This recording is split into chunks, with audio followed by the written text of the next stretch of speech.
patriotic to point out what is broken so that you can fix it. I mean, Liberals, they're trying to gaslight Canadians into saying, if you point out any of the problems that they caused after 10 years in power, you're unpatriotic. I'm sorry, it doesn't work that way. Patriotism is about having an honest conversation about the enormous damage the Liberals did to this country. And by the way, I won't take any lessons on patriotism from Mark Carney. That's Conservative leader Pierre Poilievre taking aim at Mark Carney as Tory criticism zeroes in on the former Bank of Canada governor, who's leading his other Liberal leadership candidates both in fundraising and in public opinion polling. Our front bench is back to talk about the state of that race. Robert Giz, Gary Dewar, and Heather Stephenson. Rob, I'll start with you. I'll get you on the race. But first, actually, we just mentioned Dennis King. You were formerly the premier of PEI. He apparently, as of tomorrow, also formerly the premier of PEI. Do you have anything to quickly to say on him? Yeah, I'm sure Gary and Heather agree with me that, congratulations to him. It's not an easy thing to do. He had COVID, potato wart, hurricanes to deal with while he was in power. He was the first premier that I can remember historically that had in PEI that had a minority government. He was a very collaborative, very outgoing, very well-spoken. So today's his day, and I just want to congratulate him. It's super nice. Okay, let's switch gears to the race that is still very active here.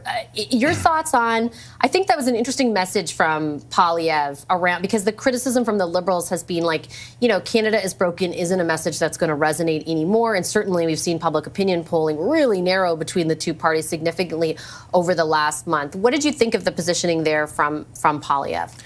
Well, he's correct that it's his job. He's still leader of the opposition to criticize the government and their history. But, he's in a difficult position right now. And I've seen it before in other political parties. If you're a leader of the opposition and there's a leadership race going on of a party in power, it sucks all the oxygen. And Parliament's closed. You've got a dynamic Liberal leadership race going on right now. I see Liberals getting excited. I'm looking at the polls, too. You and I discussed the Jean Chrétien time when he was 92 way ahead, and then Kim Campbell came in and had the lead. You saw what happened there. The only thing I'll say is pretty soon the Liberal advantage is going to be gone, and we're going to be into an election campaign. The Conservatives have a $40 million war chest.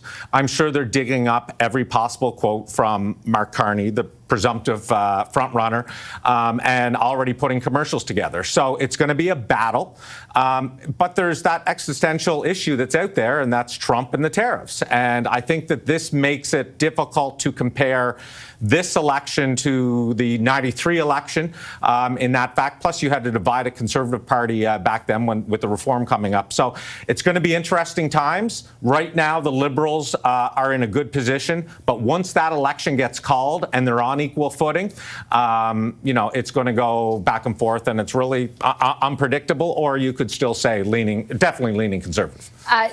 Rob, like the two of you have, all three of you have gone through those campaigns. Gary, do you think it's true that what is perceived right now as an advantage for the Liberals, clearly in closing that public opinion polling gap versus a month ago or 6 weeks ago, is difficult to maintain at the very least during an election campaign?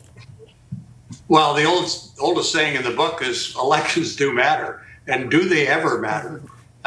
People, the media is covering polls and parties are looking at polls, and this person's up, this person's down, this party's up, this is down, somebody's closing the gap.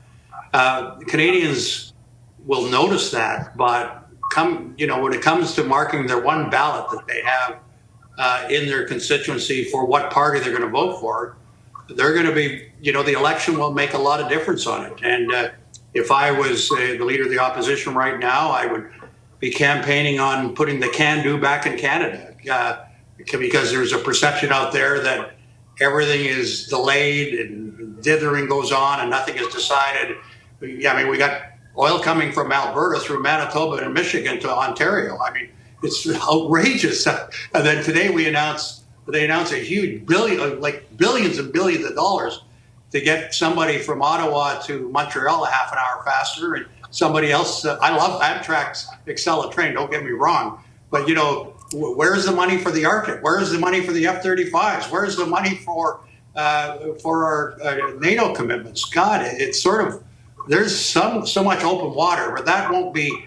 People won't really pay attention till it's one leader against the incumbent party, and then of course the challengers, and whether time for a change is still salient or not. But it will be partly based on the leader of the opposition putting good political policy and product and a can-do kind of message out there, because Canadians want that right now.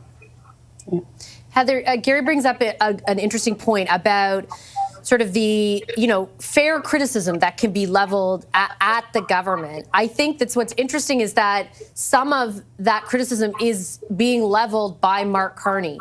Particularly yesterday, for example, he came out with fiscal policy that the first paragraph, criticized the fiscal record of the government that's been in place. The Conservatives, though, are saying, look, just because he's doing that doesn't mean he's something different. In fact, here are, 3 examples of how he's exactly the same or part and parcel of the Trudeau legacy. Ultimately, which of those messages do you think will resonate?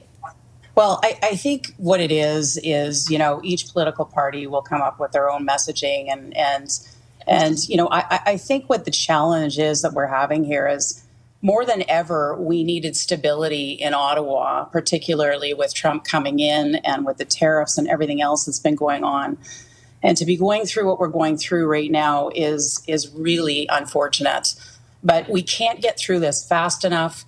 I have a great deal of respect for anyone who puts their name on a ballot to run in politics. So Mark Carney, Chrystia Freeland, whoever on the Liberal side, go for it. But March 9th can't happen fast enough. The next election can't happen fast enough. I will say that, the one thing is about Pierre is Canadians don't forget the last decade and what brought us to where we are, despite what happened in January with Trump coming in. They're still having affordability challenges. They're still having public safety challenges. They're still having healthcare challenges. They're still having all of those issues that are affecting day-to-day Canadians that are extremely important.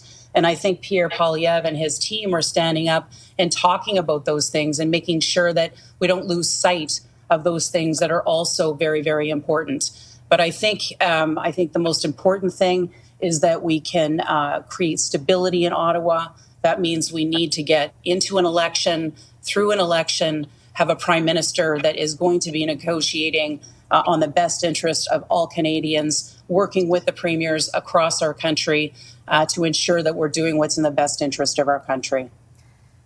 Rob, I'll throw the last question to you. The degree to which those other issues factor in versus Trump is something that's going to be really hard to predict. I think it's easier to predict maybe when the election might be. It might come as soon as Heather's asking for it. Sounds like it.